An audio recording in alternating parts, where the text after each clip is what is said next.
Free stuff is awesome, but free stuff to spice up the bedroom is even better. Whether you're buying a gift for your sugar baby or just for yourself, you can get 50% off at adamandeve.com when you enter the code CANDY at checkout.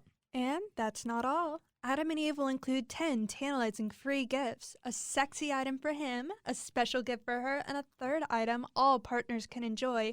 Plus, you'll receive 6 free spicy movies. But the best part is the free shipping. You can get all of this at adamandeve.com using code CANDY at checkout. That's CANDY. So Shelby, what are you getting me?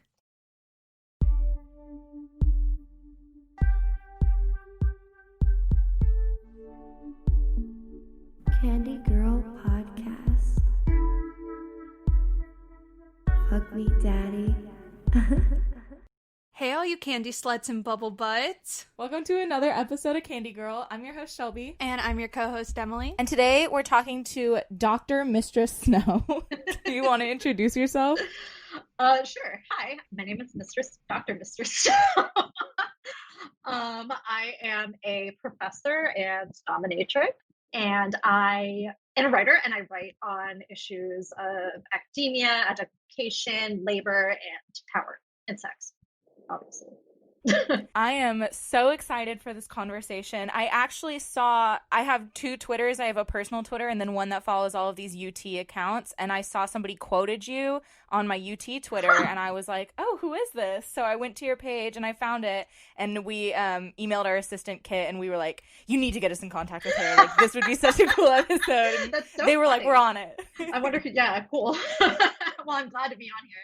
So, yeah, I want to talk about a couple things. Of course, balancing being a professor and a sex worker, how you got interested in sex work, and then the social implications of being a sex worker, particularly in this country. But I guess, yeah, we should start with, how did you get into sex work?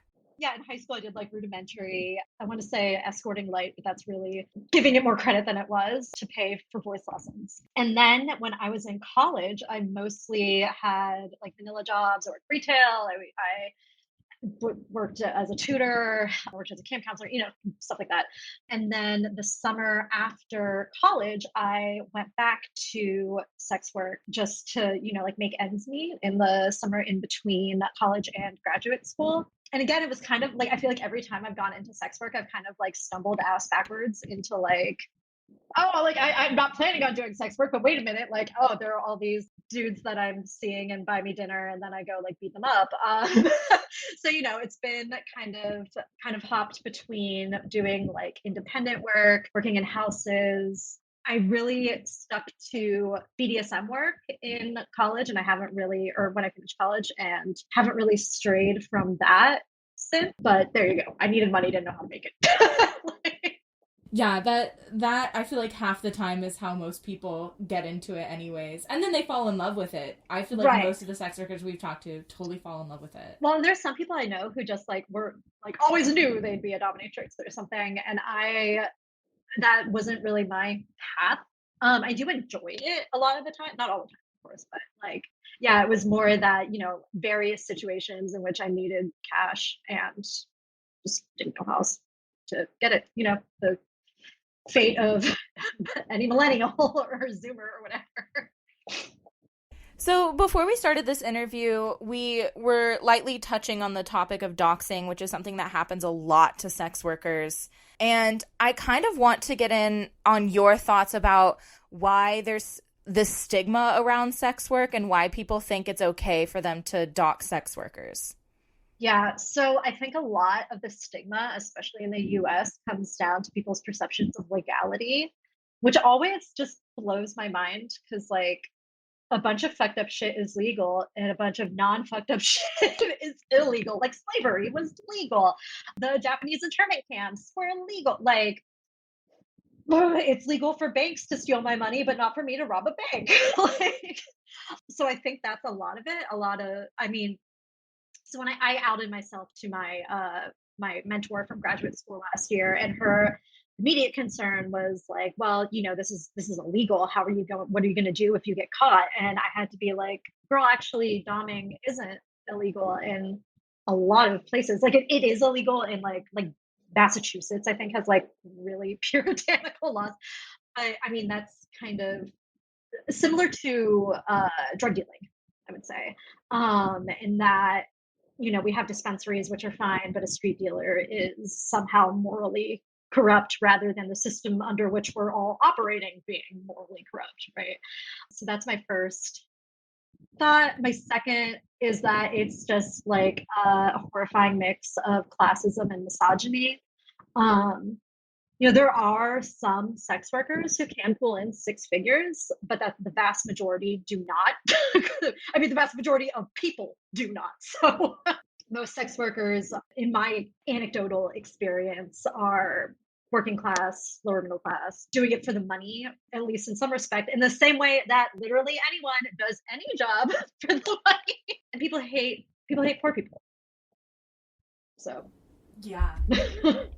I mean, and then as far as like sexism goes, it's the case with almost all feminized labor, like teaching. People think teaching is easy, and I'm like, oh, okay. Like, you try to lock down a classroom of 30 people while there's an active shooter. So that's kind of my thinking. I'd say the legality aspect is probably amplified in the US, but as far as like gender and class go, I'm pretty universal. And speaking of labor, a lot of sex work exclusionary radical feminists will say that they don't think sex work is a feminist movement because it's exploitive under capitalism. Like literally everything else under capitalism. Like all labor is. So why do you think even feminists target sex workers? That's a really good question, and one that I don't have a canned answer to. So well done. I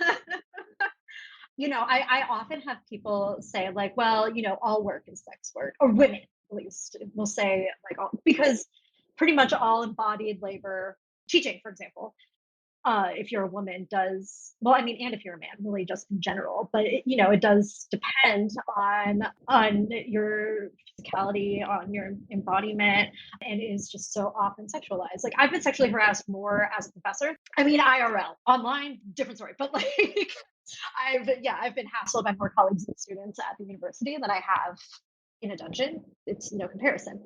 So, and saying that like all work is sex work kind of rubs me the wrong way in most cases, because I'm like, well, yeah, but you're not going to get arrested for like fucking being a TV anchor. You'll get sexualized for sure, but like you're not going to get your bank account closed and then your money like stolen. You go to the police. I mean, don't go to the police ever, but like you have the option to go to the police if you are attacked at work. But I think that pushing back against sex workers is in a way allowing some women to distance themselves from that constant sexualization that we experience under capitalism. And it gives a more immediate thing to blame for that sexualization, because we should be blaming heteropatriarchal capitalist culture that depends on the sexualization of feminized bodies. Like that is the problem. But instead, this offers the like specter of the sex worker to blame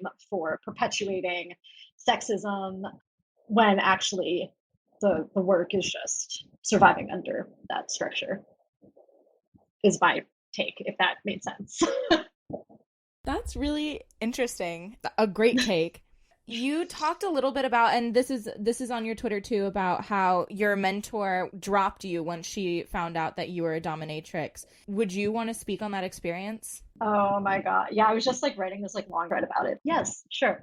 So last summer I hadn't been doing sex work since 2014. And then last summer I ended up in a real fucked up financial situation and had to kind of scramble for cash in a very short period of time.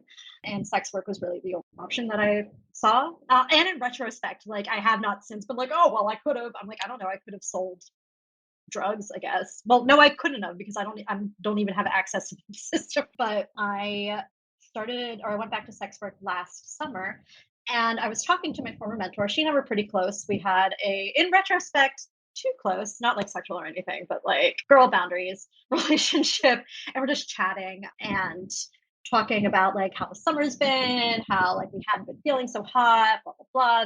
The conversation got kind of tense. At one point, she seemed really concerned from where I was sitting at the time that that my income flow had been disrupted.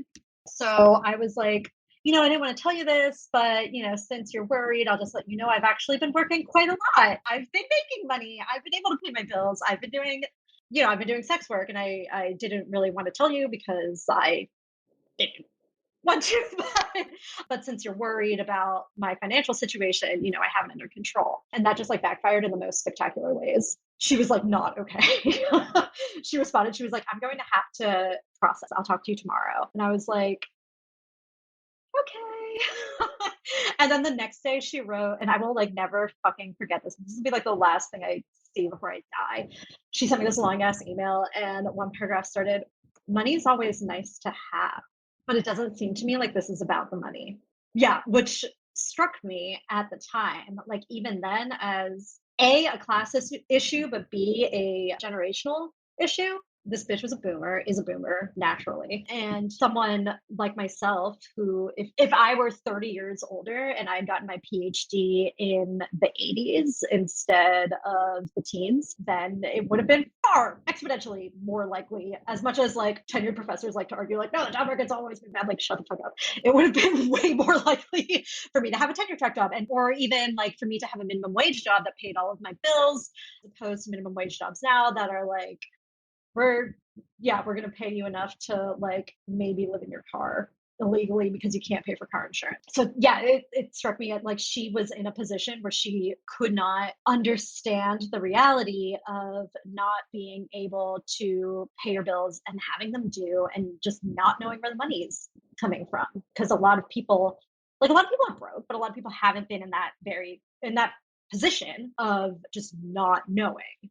Right. And that's not, generationally specific. Like there's certainly like, my parents, for instance, who would play like, who would play like Russian roulette with like bill paying.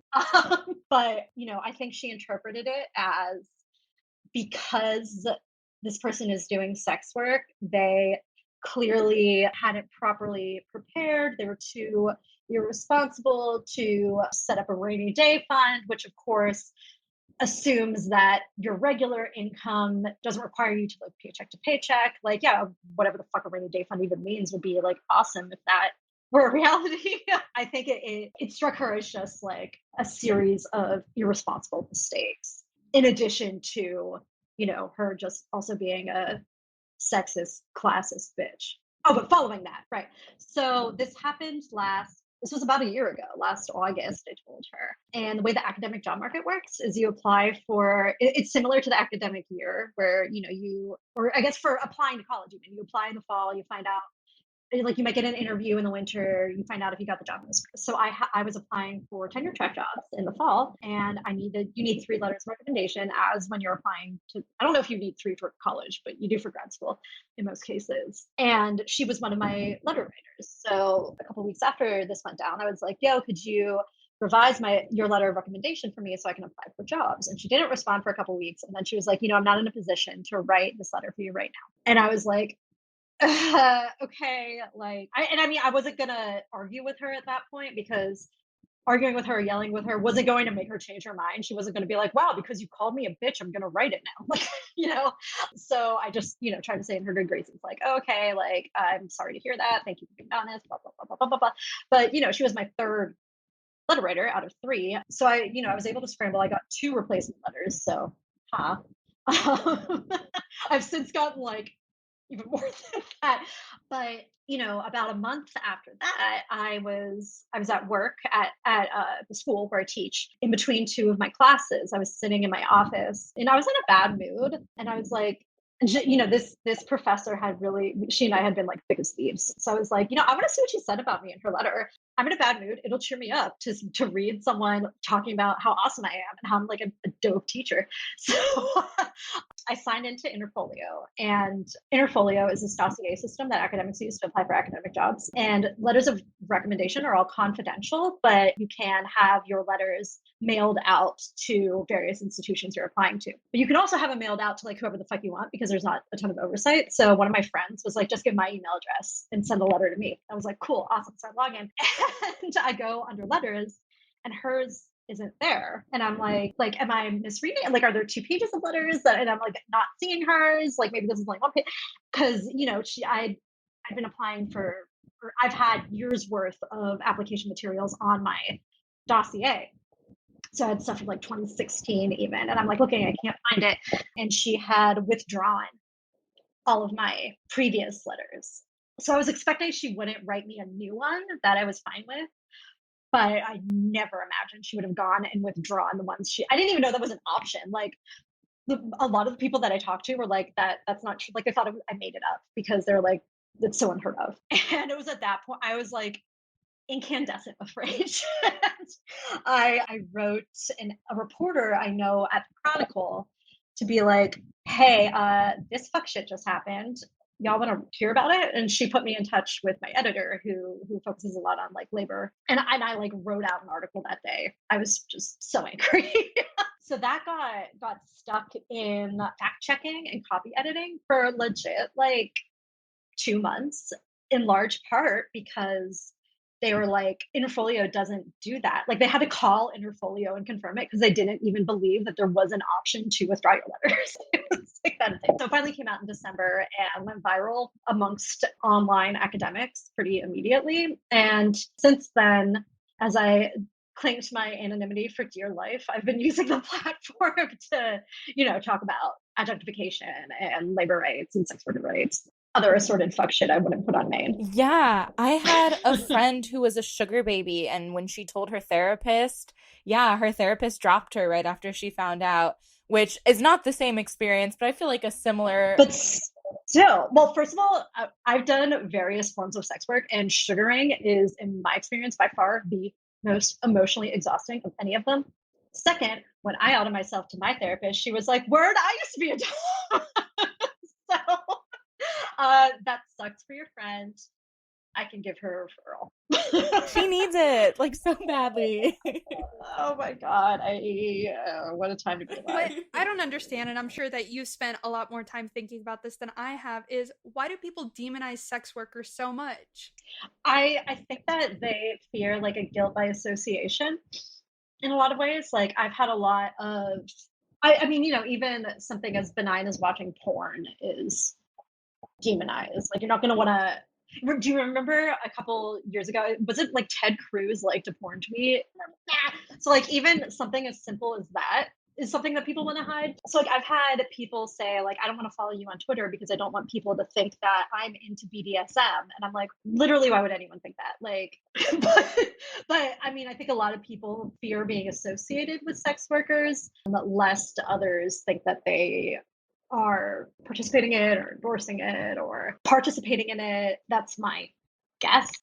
That's so whack because I wish senators just watched porn. Yeah, they do it in like fucking Denmark, right? Like, or like I don't know. That was the first that came to mind. But Man, I never thought I'd say this. We owed that man an apology. I never thought I'd for chastise Ted anyone. fucking Cruz, yeah. I don't know if I want to apologize. Yeah. I'd take any reason to bully Ted Cruz, I feel like. Yeah, no, yeah. Well, he is the Zodiac killer. Moving on. Yeah, no, I think that is a lot to do with it. You said earlier that when you told your therapist you were a dominatrix, she was like, word, same. And we've noticed throughout our interviews that a lot of sex work has an element of therapy with their clients. Do you see that in your work as well? Oh, yeah. So I've never been a therapist, but I do often function as one for students. And I will say from my end, talking through shit with a student versus talking through shit with a client is a very different experience in most cases. But I have had it might even be more than half of my clients have come in to resolve some specific childhood trauma. And they'll tell me that, at the beginning of a session, they'll be like, oh, my mother did this. Or there was this one dude who's kind of notorious in the city where I work for. I say there's one dude, but there's like legit dozens of dudes who are notorious for, going to dungeons several times a week. And one that I'm thinking of, like his mother did force him to do these like various activities when he was a child. And then he has a kind of script that he follows almost with DOMs where he'll like the first session you'll do X, the second session you'll do Y. And through that series of sessions, at least he feels that he's healing. So yes. I do love that. That's wholesome. Do you find that there are similarities between teaching and dom work? So I really actively try to keep the two, try to keep them separated in my head, because I don't want one to bleed into the other. I noticed I was teaching like a year ago, and there was this one class that was just like, they didn't like me. I wasn't particularly fond of the class either. Yeah, and they were like getting ready to go with so like 5 minutes left before class ended, and I like whipped around and was like, did I say you could pack up your things? And they were like, no, ma'am. And that was one of those like, oh, I need to not do that. Like, I need to. Or I noticed like one time one of my colleagues at the university was being just like a real asshole to me. And I started laughing at her in the same voice that or the same laugh that I have for small penis humiliation sessions. And I was like, dude, you need to not do that. You're going to get fired. Like, so, and I mean, no one else would know that. Like, I knew that it was my SPH laugh, but like, this bitch didn't. But I try very hard to keep them apart from each other. I do find that doing sex work has helped me deal with students' transference, because any teacher, I'm sure, can attest to students kind of projecting certain figures onto them, whether it's a parent or a different teacher or themselves, whatever. It has helped me see that like a lot of these feelings aren't personal. It had like, even with my mentor acting a fool when I found myself to her, I'm like, okay, this has more to do with her than it does with me. So it's helped me kind of deal with things that might otherwise would derail me, if that makes sense. And we talked a little bit before about harassment, I guess, in academia. Do you feel like being a dominatrix gives you a certain amount of, not courage, but maybe like boldness to be able to not take that shit from people? So I feel like that's kind of a chicken or the egg scenario. So the first time I spoke out against a teacher having sex with a student was when I was in high school. And one of the teachers was sleeping with multiple of my friends. Yeah. And so, God, this is such a fucking goofy. This was back in the MySpace era, right? So I in a past life was an opera singer, and my school was having some like international day bullshit, and I was singing some Ukrainian opera shit at this event that my school had, right? And the next day the teacher sent me a MySpace message that was like, hey, I heard you were singing for a crowd yesterday, maybe I could get a private performance. And I was like, no, and like printed it out and like took it to the high school. But yeah, she ended up not getting fired because she had tenure and because this country is garbage. But that's kind of, I've never really been one to take people's shit ever, like ever. I remember I was in Girl Scouts. This was like 25 years ago. And my one Girl Scout leader was like, you're going to get yourself fucking shot one day because of the way I like talk back. It was a different time. People used to say that, whatever. But God, the kinds of shit you could get away with in the early 90s that you can't do now is really. Anyway, so, that's kind of always been something that I haven't put up with. In college, I ratted out some creepy professors. One thing that I might say being a dom has helped me with is understanding power structures. So when people are like, even with my former mentor, I read that article. One of my friends even was like, well, aren't you basically doing the same thing that she did to you? She tried to sabotage your career, so now you're sabotaging hers. And I'm like, no, like that's not really how, like that's not how that works. There's such a deep power differential, and there are avenues that exist, like Title IX offices, for instance, to help flatten that differential, and even those favor the people in power. So I would say that otherwise I might have felt guilty being like a snitch, but instead I'm able to say like, actually, you're not snitching when it's rape. Or like, actually, sexual harassment not okay. Like, so yes. I'm like incapable of giving a straight answer, so I apologize. No, but that's good. Yeah, I feel like I see this so much where somebody usually in a minority group is wronged and then other people then they get angry and other people are like, "Well, if you get angry, like aren't you just as bad as the person who did that to you?" And it's like, No! no. Or like if No. someone's like, man, fuck white people after really anything. Yeah, like the reverse racism claims. Like, no, sorry, you can't oppress the oppressor. That's not how that works. You can't do that. Oh, yes. I feel like I say that all the time. It's so good to hear that coming from someone else's mouth. Yeah, that's usually what I say right before getting blocked by some like cishet white dude. Emily, I feel like I've been talking a lot. Do you have any questions? Shelby, I feel like you're a lot more well spoken than me when it comes to these issues. I am here to learn and observe. I do have one that kind of ties back to an earlier point. Do you think that all the different forms of sex work get perceived differently? Like, do you think people in general see, I don't know, like porn stars as just the most evil type of sex workers, whereas strippers are, oh, these girls are just trying to get by? How do you think the public perceives different types of sex work? I really think people see them pretty much as all the same. Like I think it all just gets boiled down to like whores, you know? I had a tweet the other week go, not semi-viral, it maybe got like 1,000 retweets or something about Not semi-viral.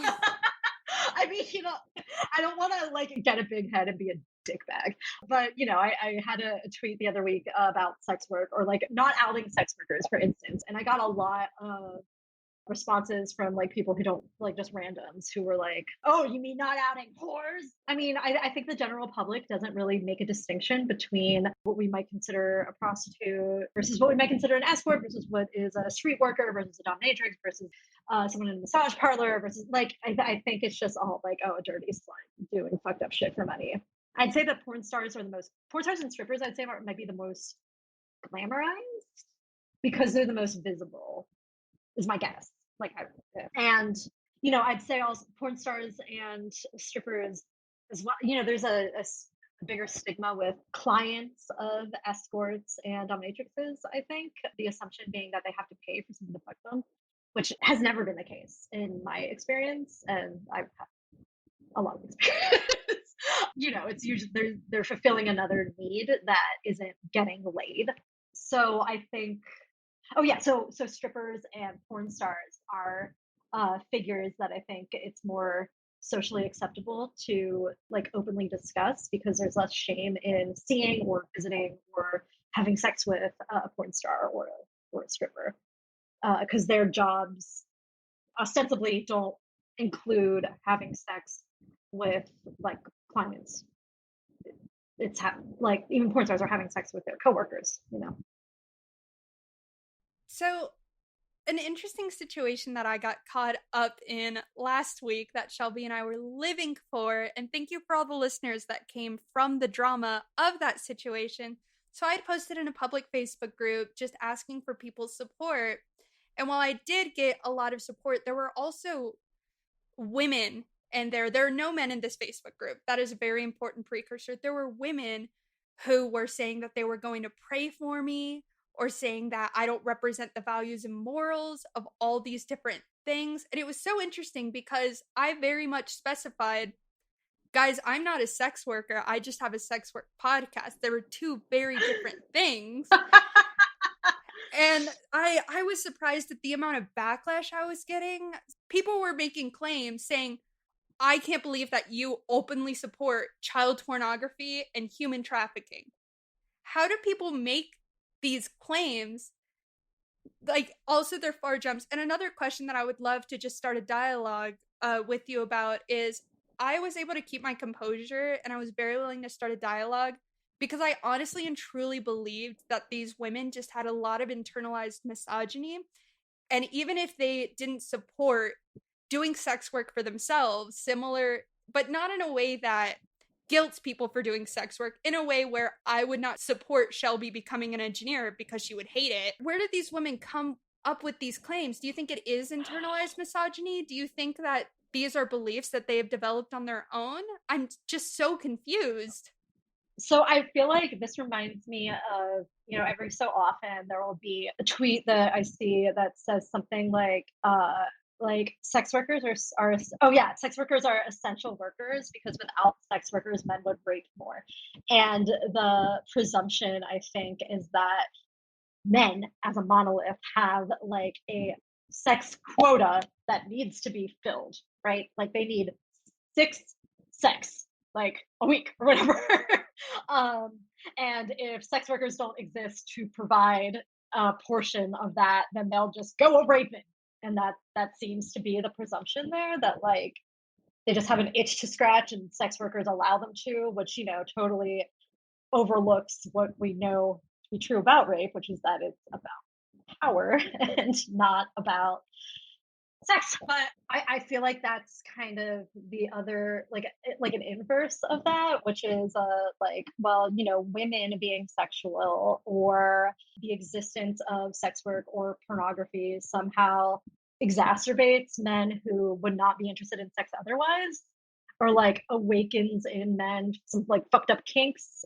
And when I don't want to I don't want to kink shame, but like, fucked up shit like BCLP or whatever, that they wouldn't have otherwise, or that the sheer volume of pornography in the internet era or whatever leads men or people who view porn to seek out increasingly like hardcore pornography, which ultimately leads to like snuff films and child sexual exploitation. But I mean, I'm sure there are like research studies and shit on this that I don't know about, but I think again, like similar to I was saying earlier about women wanting to blame sex workers for sexism instead of blaming men for sexists. I think it's kind of that, like, oh, if you support sex workers, then you exploit, then you support the sexualization of women, which through this convoluted, fucked up thought maze leads to sexual exploitation of children and like human trafficking. Bro, Which, I was there. I was like, wait. And then I noticed that one of the women deleted all of her comments once I followed up, and I was like, hey, this is a very common misconception. First of all, we've never interviewed a full service sex worker. We'd really like to, but we never have interviewed a full service sex worker. Second, I followed up with a study from the Journal of Medical Ethics about how decriminalization of sex workers is a medical, or should be something that's supported by medical professionals because it does more harm. oh yeah, that it's right. Yeah. Same with like decriminalization of drug use. Right. So it does, yeah. Criminalization does a lot more harm than good. And I know that it's scary, but I promise that if you decriminalize it, there will not be strippers and porn stars all over the streets roaming to take your mans. Like that's not gonna happen. Realistically. Yeah, I don't work for free. Like like realistically, nothing in most people's personal lives would change. It would just be a significant, like, people would be able to go in and seek treatment or seek help for just a variety of things without any judgment. I actually don't think I need to go on about the benefits of it, especially to I have a friend who lives in the Netherlands, and his wife was paralyzed from the waist down. And he has talked to me about like really appreciating sex work being, I'm not sure if the Netherlands uses the Nordic model or if it's decriminalization. I do know that there is some aspect of legality in the Netherlands, and how he really appreciated being able to just like go and have consensual sex with someone, and that his wife was happy for him to be able to do that as well, because he still wanted to have this romantic connection with his wife. He didn't want to have a romantic connection with someone else, but like the dude still wanted to have sex, and that's a very, I mean, it's probably less rare than we think, but that's one instance where I think it's pretty clear that sex work for like this, for both of these people, for everyone involved in that situation. And going back to that tweet that you mentioned earlier, while I feel like it was supposed to be in a favor of sex work, as in like, oh, sex workers are important, it also totally implied that like violence against sex workers is fine. Oh, yeah. And like, well, sex work is legalized rape. So, well, first of all, it's not legalized. But like, so who cares if they get raped? Like, oh, it's a theft of services. Just, and I don't know because of criminalization. Who knows the percentage of sex workers who are full service sex workers versus dominatrix, whatever the fuck. But yeah, no, there is this like, oh well, this disposable horror can kind of be our human shield from rapey men. And like Yeah, disclaimer, exactly. like not all like women can rape too, not all rapists are men.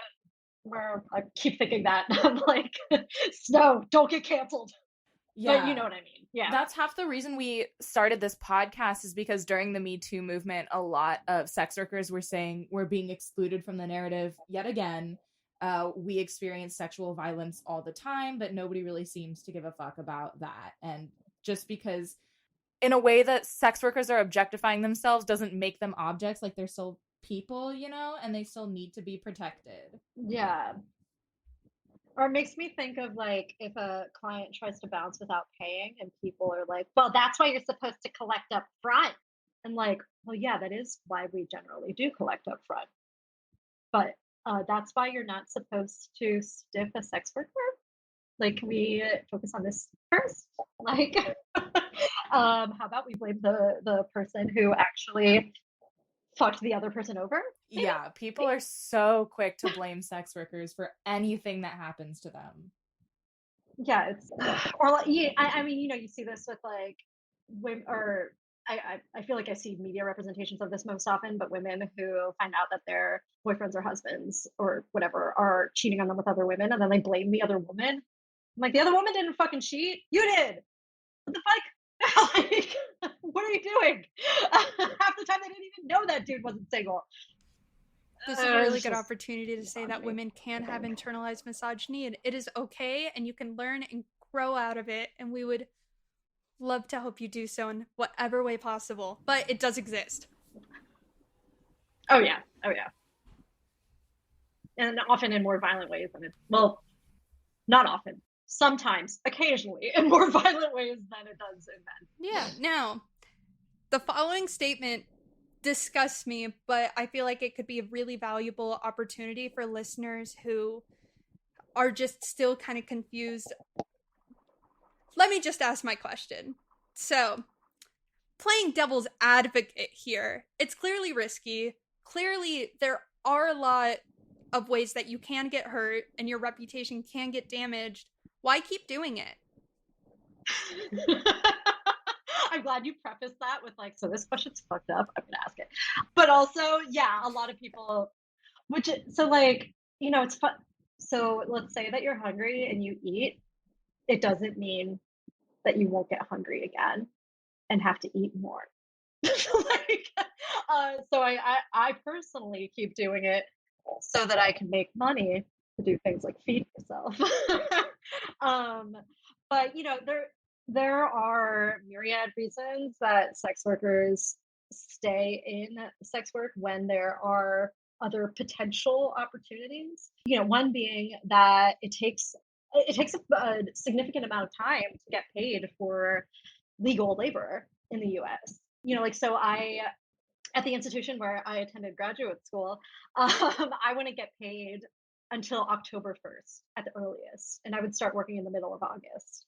So how the fuck am I supposed to pay my September rent, right? Or my October rent, for that matter, depending on like when it's due or like when I'm getting paid. So even if you do have another opportunity in front of you, you need to have enough money to cover yourself between when you quit sex work, start that new job, and then get paid for that job. So I'd say that's one reason. Another is, so I am not one to say that sex work is empowering. That has not been my personal experience really, as far as like, I mean, the best feeling I get from doing sex work is when I make a fuck ton of money in a short period of time, and then I am able to pay one of my bills. Like, and then I'm less in debt. Like, awesome. I love this country, no, I don't. So yeah, I don't think, I'm trying to remember what my point was now. I don't think sex work is necessarily empowering, but it is less dehumanizing than a lot of types of legal labor, in my experience. I would rather make, I'd rather make money, you know, having someone suck on the heels of my feet for half an hour than making the same amount of money in a week, like working retail, which I have done. I worked retail all through graduate school, college, some like worked a fuck ton of retail. And I can make the same in a day, but I would make in, a week or in some cases even 2 weeks, working retail. And that, I mean, I don't think that's a case for sex work. I think it's more of a case against the way that our labor system and economy is set up, the way we value different types of, and like the difference between like work and a career, and just how there's zero social safety net for like anyone at this point. But I think sex work is a really reasonable and, in many cases, in many ways, successful response to the failures of the state to take care of us. I mean, which we can see in like the explosion of OnlyFans in the past couple months. And like, yeah, people aren't faulting. Well, I mean, they are, of course they are, because they always will. But it's more understanding that like, oh, well, you have to make money in a pandemic. Like we're all experiencing the pandemic, so we're all seeing this happen in real time. It makes sense. Yeah, earlier when you said sex work in your experience hasn't been empowering, I would love to hear more about your perception on that, because we get both from sex workers, like it is and isn't empowering. Well, so I don't think it's really any more empowering than any other labor I've done. I would say teaching feels more empowering because, like when I get a student who like walks into my class with a certain bias and leaves without that bias, or I find that empowering because you can see immediately how this is literally empowering, especially my demographic of students, which are mostly first generation, how that is, I don't want to say like helping them with class mobility, because the American dream is a lie. But you could see the immediate effect that that's having. So teaching, I would say, is empowering, but that for me. But as far as all the other labor I've done, and I've had so many fucking stupid jobs. I worked at a Renaissance festival once. Like I've been a janitor. Like, I don't think sex work is disempowering, but I don't necessarily in any way other than work sucks. Work sucks. Agreed. And it's Yeah. work. Like I don't think of it as sex. I know a lot, this kind of drives me nuts when other sex workers will say like, oh, I get so turned on when like I have I don't know, a foot guy or like ass worship or whatever. And I'm like, actually, I don't like mixing those two really.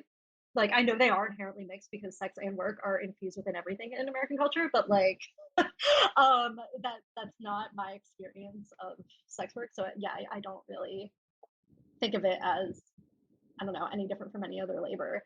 Even then, like, when I have clients talking about like female superiority or whatever, I'm like, that's not empowering. Like deification is still dehumanization. It's just from a different end. And also, if it really is like, if you really believe in female supremacy, then why do you have your finance job? Like that is like actively contributing to like all this fucked up shit in our culture. That's a really interesting take. Yeah, we've talked to a few women who they'll start doing it and they'll be like, "Oh, I really like it, but I feel guilty for liking it." Have you ever met anyone like that? I'd say I have talked to some people who feel guilty for liking it, but I think more often I come into contact with people who feel guilty for not liking it because they fear that saying like, actually, yeah, sex work can be exploitative in the same way that work is exploitative. They don't want to contribute to whorephobia, and the happy whore myth is just so present. And as a response to stigma, sex workers, myself included, want to kind of downplay the bad parts of sex work and emphasize the good parts. But I don't know. It's like it's a I maybe I'm just like a lunatic, but I just see it as a job like any other. I don't think I have encountered anyone who felt bad. Maybe in when I've worked in dungeons and my coworkers have gone to do like certain sessions I haven't done before, they'll come back and be like, yo, I really liked peeing on that guy and I don't know how to feel about it. Like, but aside from that, like, I personally don't really. Do you think people, going back to Emily's question, do you think people really even need a reason to get into sex work, or is it just something people can do whenever? I mean, I think, no, I don't think people need a reason.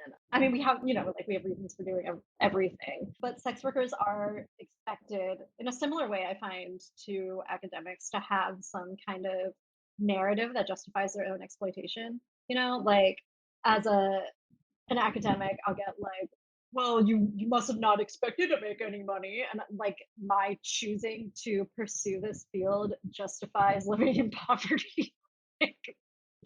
So I think sex work is similar to that versus, if you're grown and like working, if you're a manager at a fast food restaurant and you're 50, then you don't need to like, or maybe, I mean, who am I to say that's probably a similar like, well, I wanted to do X because I had kids, blah, blah, blah, blah, blah.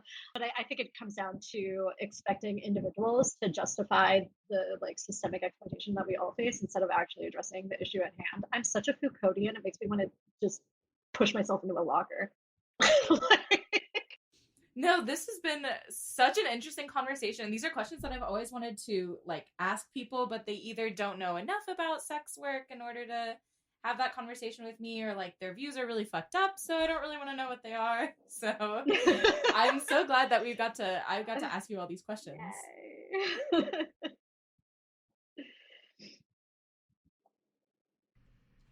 I have two more quick questions. Okay, ready?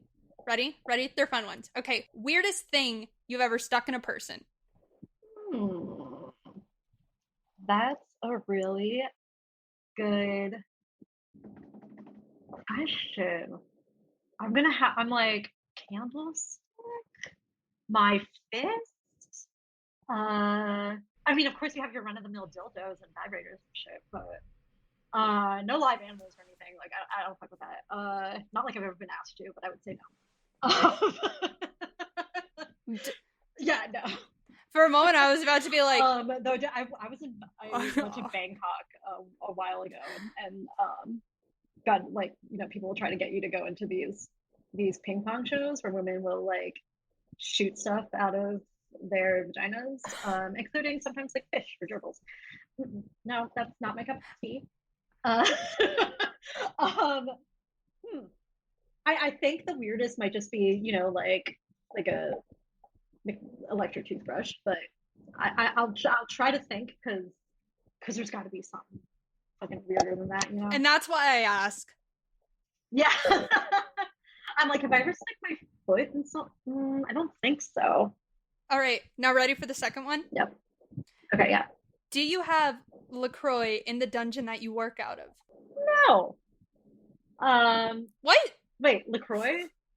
This has been a whole bit.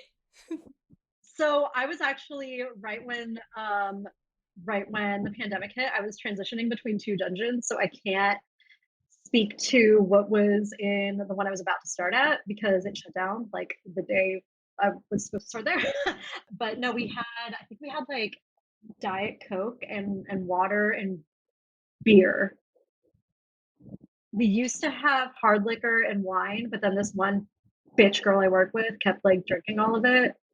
Just like be an asshole, not because like, I mean, she did have a problem with being an asshole, but she wasn't an alcoholic. Okay, I was gonna say that would be me and Shelby in a dungeon, especially if there's White Claw. It's just game over. Oh well, we would bring those and keep that like in our lockers and stuff. Absolutely. Ooh. Yeah, or we totally like have a beer or whatever. But she just like because of that one bitch, the owner just stopped stocking the alcohol she liked. Good. But like the rest of us also liked it. Whatever. It's besides the point.